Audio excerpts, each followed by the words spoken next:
You've forgotten how to do nothing. Waiting for the elevator, you reach for your phone. Waiting for food, phone. On the toilet, phone. Even 30 seconds of stillness, and your hand moves on its own. And when you actually sit still, a little guilt creeps in. Am I wasting time? Today I want to tell you about one person. At 25, he couldn't sleep, couldn't eat, depressed, and he couldn't tell anyone. Because at 21, he was famous. At 21, he made his first $1 million. Every media outlet in the world wanted to interview him. When you're the $1 million genius kid, who do you tell when you're falling apart? What put him back and built a $2 billion company in the process was something almost embarrassingly simple. A web page, one sentence, do nothing for 2 minutes, ocean sounds in the background, move your mouse, and the timer resets. That's it. Stick with me. There are 3 things you can do about this. The last one is the opposite of how you normally solve hard problems. That web page that made him famous overnight is still live today. August 2005, Britain. A 21-year-old student school starting soon. Tuition money nowhere in sight. Late one night, lying in bed, notebook in hand, just thinking, what's cheap to make and could sell 1 million times? He wrote down dozens of ideas. One was a little bag for used chewing gum. Terrible. Then the once-in-a-lifetime idea came. A web page with 1 million pixels, $1 per pixel. Buy one, place your ad. 2 days later, the site was live.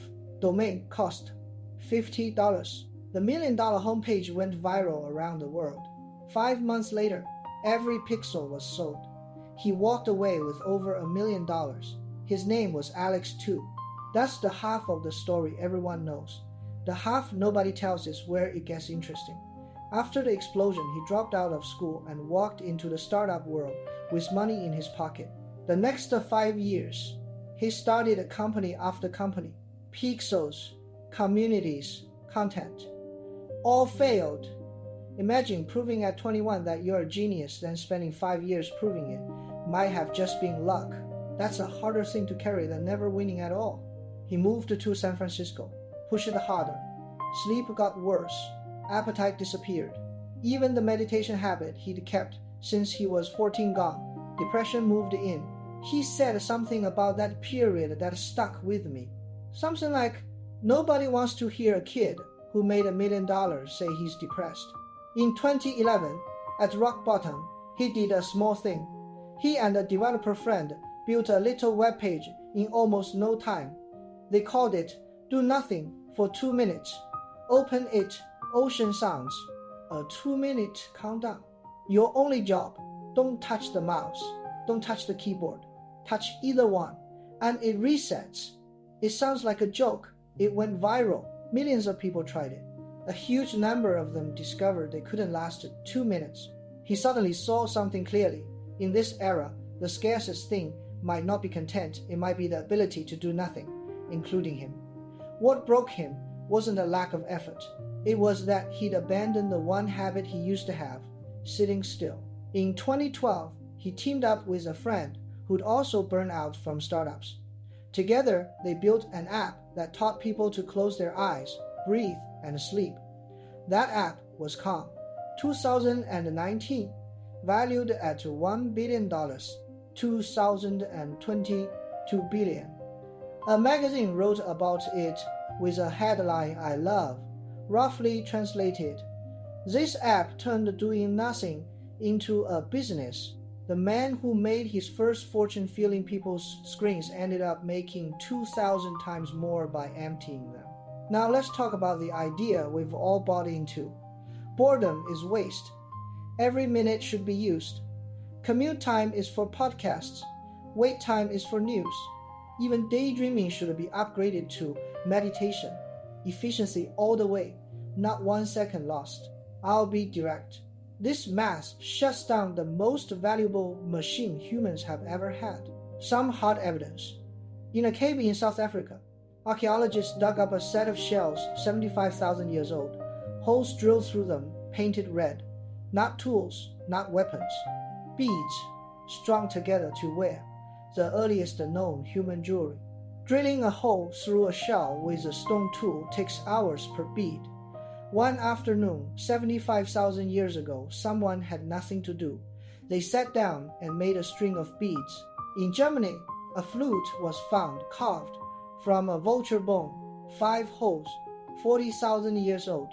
No cities then, no writing, just someone with a bird bone and a free afternoon. Art and the music were never born from necessity. They were born from boredom. More recently, a psychologist ran an experiment. One group was given the most tedious task imaginable, copying out a phone book. Then, immediately after, their creativity was tested. The bored group outscored everyone else by a wide margin. Why?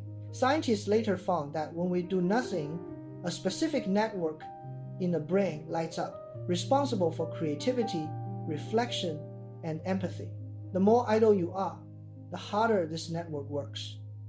I call it the idle workshop. Every second you spend scrolling, the workshop shuts down. Every minute you spend doing nothing, the workshop runs. Nothing humanity has ever valued was produced by being busy. All of it came from being idle. And in the AI era, this gets even more valuable. Machines now provide infinite content to fill your every second. Infinite supply means zero value scarcity sets the price, same as always. Going forward, the person who knows how to be bored will be the rare one. 3 ways to get your workshop running again. First one, do it right now. 10 seconds.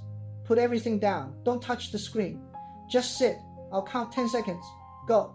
If your hand itched, if you even just thought about reaching for something, that's fine. That's normal. It means the workshop has been dark for a long time. Remember, millions of people couldn't last 2 minutes on Alex's webpage. You're not alone. Starting today, give yourself 2 minutes of pure nothing every day. No meditation technique. No breathing method. Just sitting there, staring at nothing. Second one, put a fence around the boredom. Find a window of time you have every day, waiting in line, walking somewhere, showering, waiting to pick up the kids. Make one rule. No phone, no earbuds during this time. It'll feel uncomfortable at first, like withdrawal. Good. That's the workshop powering back up. Start with 15 minutes a day. Third one, the most counterintuitive. When you are stuck, stop pushing. Your current method for solving hard problems. Sit at your desk, stare at it. Force your way through. Flip it. Write the problem down in 1 sentence. Then close the laptop. Go for a walk. Do the dishes. Stare at the wall. Don't think about it. The answer usually shows up when you're not looking for it. The million pixel idea didn't come at a desk. It came lying in bed in the middle of the night with nothing to do. Your idle workshop takes jobs. It works on its own. You just have to stop pulling the plug with your phone. Look back at Alex. First half, he made his first million by capturing other people's attention and nearly lost himself doing it. Second half, he took the one thing he'd thrown away, the ability to just sit quietly, and sold it to tens of millions of people who were just as restless as he had been. $2 billion. For 4 words, do nothing. You don't have to pay a cent. You just have to put your hand down the next time you're waiting for the elevator. Every moment of boredom you kill is a workshop you shut down yourself. The idle workshop has a few more layers to explore how it connects to inspiration, to decision making. I'll unpack those over time. Subscribe so you're there when I do. One more thing, the idle workshop runs the day shift. Sleep runs the night shift, and I've already covered the night shift. It's right there on your screen. Watch them together.